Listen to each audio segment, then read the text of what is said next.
자, 자기 테크놀로지 그 58쪽. 그래서 이제 이 소위 플라톤 시대 이후에 이제 소위 헬레니즘 시대 4, 5세기 이후 이렇게 이제 시대적인 변화를 쫓아가고 있는데 그 스토아주의가 등장했던 제정 시대, 그러니까 뭐한 기원 후 한 3, 4기겠죠. 여기서 이제 그 자기 검토, 자기 배려의 방식이 바뀌었는데 58쪽 밑에입니다.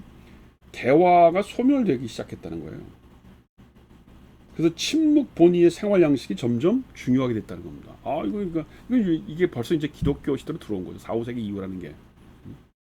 다시 한번 반복하지만 플라톤 시대, 그다음에 중간에 로마 제정 시기나 무슨 요 1, 2세기, 그다음 4, 5세기 이후인데 이제 벌써 4, 5세기 이후에는 아까 글쓰기에 대한 얘기는 세네카 시대니까 아마 이제 로마 시대 때나 제정 시대 1, 2세기를 얘기하고 지금 침묵 본위를 얘기하는 거는 뭐예요? 대화가 없어지고 침묵하기, 건 기독교적인 수양 방법이죠.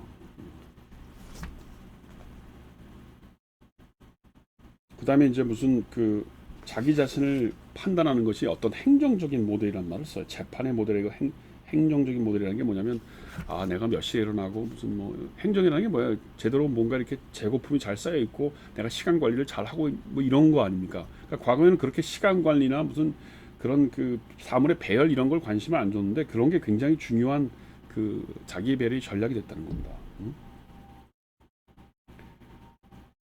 그다음에 기억의 문제를 얘기하는데 뭐 이건 그냥 넘어갑시다. 기억을 잘해서 내가 뭔가를 뭐 잘 그 규칙을 잘 지키고 있는지, 그래서 기억술이라고 하는 걸 또 따로 공부를 했다는 거예요, 이 사람들한테는. 그다음에 이제 명상 얘기가 나오기 시작해요. 명상. 그다음 자기 연마 뭐 비슷한 얘기입니다. 그래서 생활 습관 같은 게 중요해지고 69페이지에 보면 무슨 예를 들면 뭐 보행 훈련, 걷는 거죠. 걷는 거 무슨 뭐 이런 것들이 굉장히 중요하게 연계졌고, 그다음에 이제 70페이지 보면 꿈의 해석을 언급해야 된다는 거예요. 이게 어떻게 보면 기독교의 고백의 문화 같은 거죠. 미셸 후코가 그 성의역사 1권에서 보면 이 서유럽이 갖고 있는 고백의 문화라는 게 성을 확산시켰던 굉장히 중요한 하나의 통로였다고 하는 그런 분석이 있는데, 내가 무슨 꿈을 꿨는지를 왜 얘기해야 돼요? 그러니까 이거 사실은 굉장히 중요한, 어떻게 보면 기독교적인 방식이죠. 이거는 플라톤 시대하고는 전혀 다른 방식이에요. 내가 그 자기 내 영혼이 제대로 정화되고 있는지, 내가 자기 수양을 잘해서 하나님의 말씀을 잘 실행하고 있는지 이런 걸 알려면 꿈에 대한 해석을 다른 사람한테 가서 고백하고 그래야 된다는 겁니다. 그래서 이 소위 편지 쓰기, 양심의 검토, 그다음에 무슨 보행술과 같은 자기 수양, 그다음 마지막에 꿈의 해석, 이 네 가지가 어떻게 보면 그 플라톤 시대 초창기의 자기 배려하고는 다른 형태의 그 자기의 테크놀로지다. 뭐 이제 그런 얘기를 하는 겁니다. 그다음에 이제 바로 고백 얘기가 나오네. 78쪽에 보면 고백하는 거죠. 4세기 이후에 발견된 가장 중요한 것 중에 하나가 뭐냐면 그 교회 그 어떤 실천 운동으로서 자기 검토를 하고 자기 배려를 하는 것 중에 하나가 뭐냐면 고해성사하는 거죠. 그래서 은밀한 나의 생각들 뭐 이런 것도 다 이렇게 드러내서 그런 거를 죄의 사함을 받았노라를 받아야 된다는 겁니다. 그래서 이제 이 고백이라고 하는 것이 대단히 중요한 하나의 그 뭐랄까 자기에 대한 배려였다. 그래서 그것이 그리스도 시대부터 17세기까지 계속 지속되었다. 그리고 이 자기를 고백한다는 이 모델은 어떻게 되는 겁니까? 금욕, 고행을 통해서 자기 자신을 죽여야만 한다는 일종의 자기 포기의 모델과 연결되어 있다는 겁니다. 이게 이제 그리스 시대의 문화라는 거죠. 자, 뭐 거의 다 했고요. 조금만 더 갑시다. 이제 이 파레이지아라고 하는 책에서는 뭘 얘기하냐면, 우리가 지난 시간에 몇 번 했는데 이 책도 뭐 이렇게 강연이고 그래서 뭐 그런데 이제 이 파레시아라고 하는 게 여기 보면 이게 몇 페이지? 이 페이지가 37쪽에 보면 민주정의 도시국가의 특징이었고, 이게 어떻게 보면 첫 번째 스승에 대한 얘기, 그다음에 시민권으로서 말할 권리, 그런 법적인 권리가 있었다는 거예요. 그게 이제 그 파레시아, 내가 뭔가 말할 수 있는 권리, 뭐 자신 있게 말하기, 이제 이런 거에 된다는 겁니다. 그리고 그다음에 이제 군주가 반드시 제공해야 될 자유라는 게 뭐예요? 신하에게 말할 수 있는 권리를 줘서 자기가 이렇게 듣기 싫은 소리도 들어야 돼야지만 그 제대로 통치를 잘할 수 있어. 그래서 이제 이 군주가 자기를 배려하는 하나의 방식이었다는 겁니다. 이게 44페이지, 45페이지 그런 얘기를 하고 있어요. 그래서 이 파레시아라고 하는 것이 뭐냐면 55페이지 보면 아첨 이런 게 아니고 이렇게 듣기 싫은 소리를 해야 된다는 겁니다. 그래서 반아첨, 안티 아첨으로서의 파레시아라는 건 뭐예요?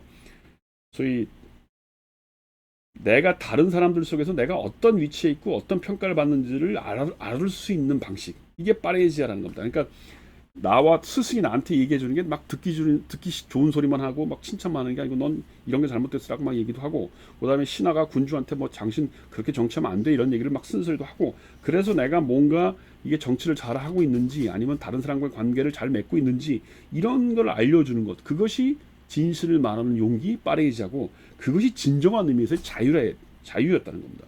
그러니까 파레이자를 부여하고 파레이지아를 실천하는 거, 이게 진정한 의미의 자유의 실천이었다는 거예요.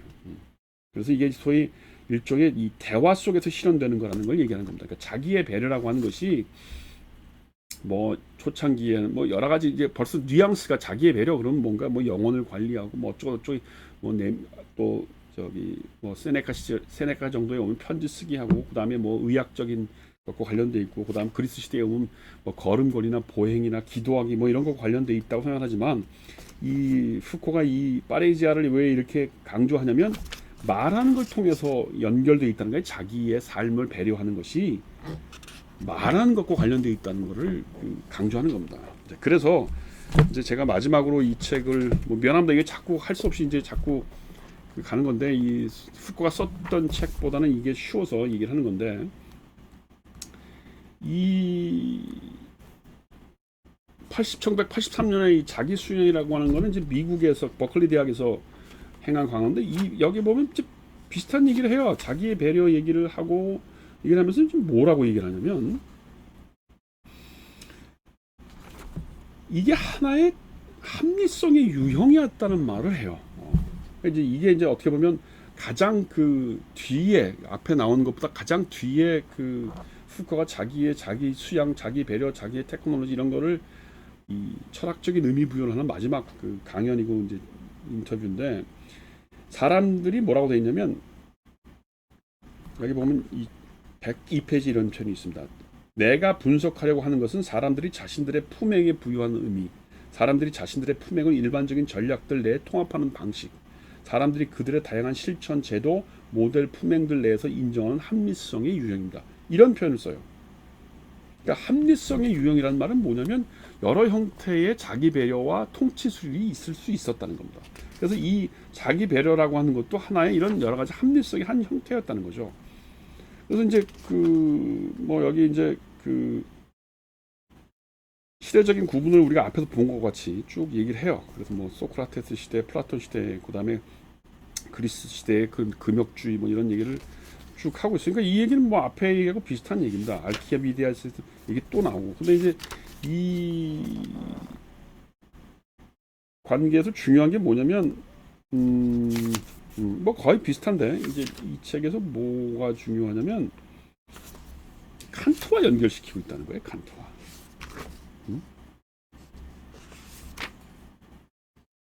칸트와 연결시키고 있다는 게 뭐예요? 무슨 의미예요?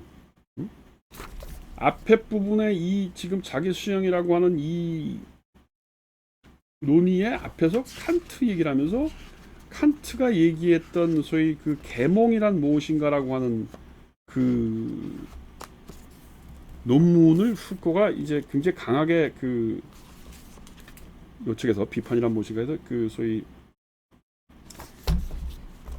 칸트가 얘기하는 계몽이란 무엇인가에 대한 의미 부여를 그 하는 부분이 나와요. 이 파리에서 이 자기 수행이라는 얘기를 얘기하기 전에. 그건 뭐냐면, 저도 푸코 눈에는 칸트의 계몽이라고 하는 것이 새로운 그 중세적인 삶의 양식에서 새로운 근대적인 삶의 양식으로 넘어오는 중요한 계기라는 겁니다.